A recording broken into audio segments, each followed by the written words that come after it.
Hello friends, welcome back to Swapna home series. ఈరోజు మనం చేయబోయే రెసిపీ రసగుల్లా అండి. సో ఇప్పుడు రసగుల్లా తయారీ విధానం చూద్దాం. ఇదిగోండి, ఇక్కడ నేను లీటర్ పాలు తీసుకున్నాను, 2 నిమ్మకాయలు తీసుకున్నాను, షుగర్ తీసుకున్నాను, మైదా తీసుకున్నానండి, ఇది ఆప్షనల్. ఇప్పుడు పాలను మనం పొయ్యి మీద పెట్టుకుందామండి. ఈలోపు మనం నిమ్మకాయ రసాన్ని తీసుకుందాము. 2 నిమ్మకాయలు తీసుకున్నానండి. ఆ 2 నిమ్మకాయల్ని మనం కట్ చేసుకుని అందులో ఉన్న రసాన్ని మనం తీసుకుందామండి.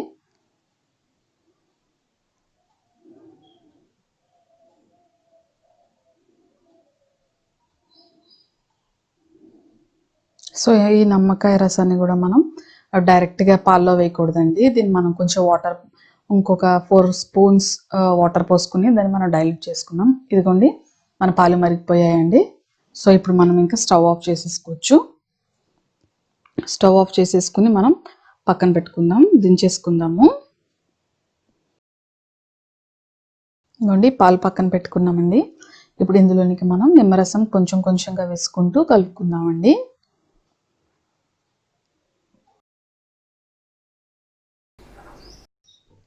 ఇప్పుడు ఇందులోనికి కొంచెం కొంచెంగా నిమ్మకాయ రసం వేసుకుంటూ పాలు వేగేదాకా వేసుకుందామండి. నేను ఇందులోనికి 4 స్పూన్స్ వేస్తున్నాను నిమ్మకాయ రసం. చూడండి ఎలా విరగడం స్టార్ట్ అయిందో. స్లోగా వేసుకోండి. ఒకవేళ మీకు 2 నిమ్మకాయలు వేసిన పాలు విరగకపోతే ఇంకొక 1 స్పూను రసం తీసుకొని ఇంకా విరిగేదాకా వేసుకోండి. ఇదిగోండి, చూడండి నా పాలు విరిగిపోయాయి. సో ఇప్పుడు దీన్ని మనం ఒక క్లాత్లోకి తీసుకుని వడపోసుకుందామండి.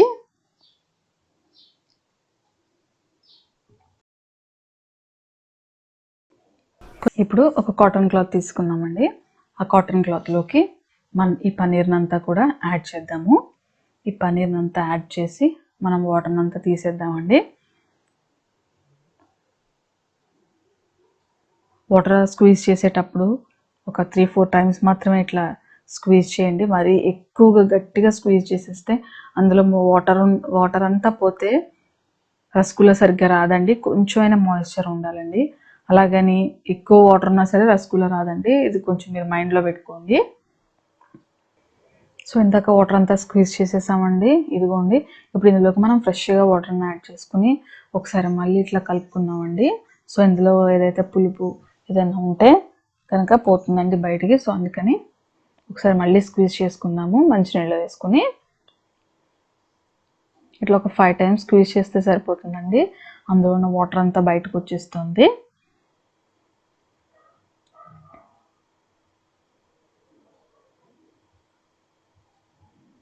చదువుకోండి, వాటర్ అంతా వచ్చేసింది. సో ఇప్పుడు మనం ఈ పన్నీర్ని ఒక ప్లేట్లోకి తీసుకుందాము.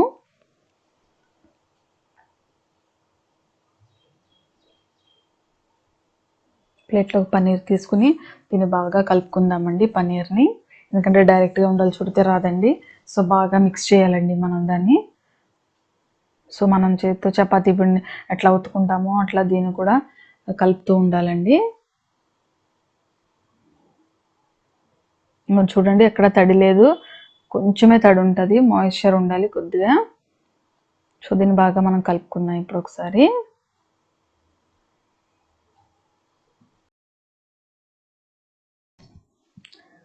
సో బాగా కలుపుకుందామండి దీన్ని. చపాతీ పిండిని ఎలా అయితే పిసుకుతామో అలానే ఇది కూడా కొంచెం ఇప్పుడు మీరు చూస్తున్నారు కదా, ఆ విధంగా కొంచెం కలుపుకుందామండి. సో కలుపుకుంటే బాగా వస్తాయి. సో మన ముద్ద రెడీ అయిపోయిందండి. సో మనం ఇప్పుడు బాల్స్ చుట్టేసుకుందాము. ఈలోపు మనం షుగర్ సిరప్ రెడీ చేసుకుందామండి. గ్యాస్ మీద ఒక కడాయి తీసుకుందాము.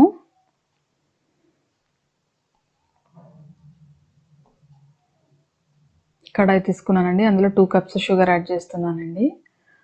దానికి 4 కప్స్ వాటర్ యాడ్ చేస్తున్నాను. కప్పుకి 2 చొప్పునండి. సో దీనిలోనికి యాలకుల పౌడర్ వేసుకోవచ్చండి, రోజ్ ఎసెన్స్ వేసుకోవచ్చు, రోజ్ వాటర్ కూడా వేసుకోవచ్చండి. సో నా దగ్గర 2 అవైలబుల్గా లేకపోవడంతో నేను రోజ్ వాటర్ వేస్తున్నాను. సో రోజ్ వాటర్ అయితే మాత్రం మనం 1.5 స్పూన్ వేస్తే సరిపోతుందండి, 1.5 స్పూన్ అయితే సరిపోతుంది.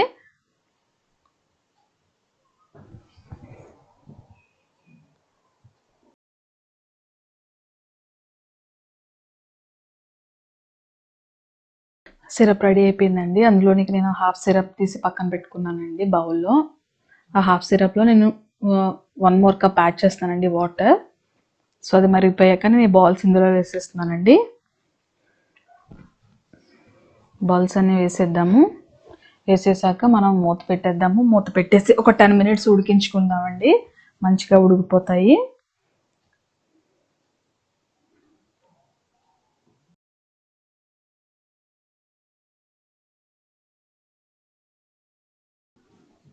మూత తీసి చూద్దామండి. చూసారా సైజు డబుల్ అయిందండి. ఇందాక నేను వేసేటప్పుడు సైజ్ చూసారా, ఇప్పుడు సైజ్ చూడండి. సో ఇలా అవుతాయండి డబుల్. మనం కరెక్ట్గా చేస్తే ఇలా మంచి సైజులో విడిపోకుండా మంచిగా వస్తాయండి. సో వీటిని మనం ఇప్పుడు స్టవ్ ఆఫ్ చేసేసుకుందాము. ఇంకోండి ఇప్పుడు మనం పక్కన పెట్టుకునే సిరప్ తీసుకుందామండి. అందులోనికి మనం ఈ రసగుల్లాస్ అందులో వేసేసుకుందామండి. చూడండి ఎంత చక్కగా ఉన్నాయో. సో అన్నీ కూడా ఇట్లా తీసేసుకుందామండి. సిరప్లోకి తీసేసుకుని వీటిని ఒక 2 అవర్స్ పాటు పక్కన పెట్టేసుకుందామండి. సో ఆ తర్వాత ఫ్రిడ్జ్లో కూడా ఒక 1 అవర్ పెట్టుకున్న తర్వాత తీసుకుని చల్లగా తింటే చాలా బాగుంటుందండి. సో తప్పకుండా ఒకసారి ట్రై చేయండి.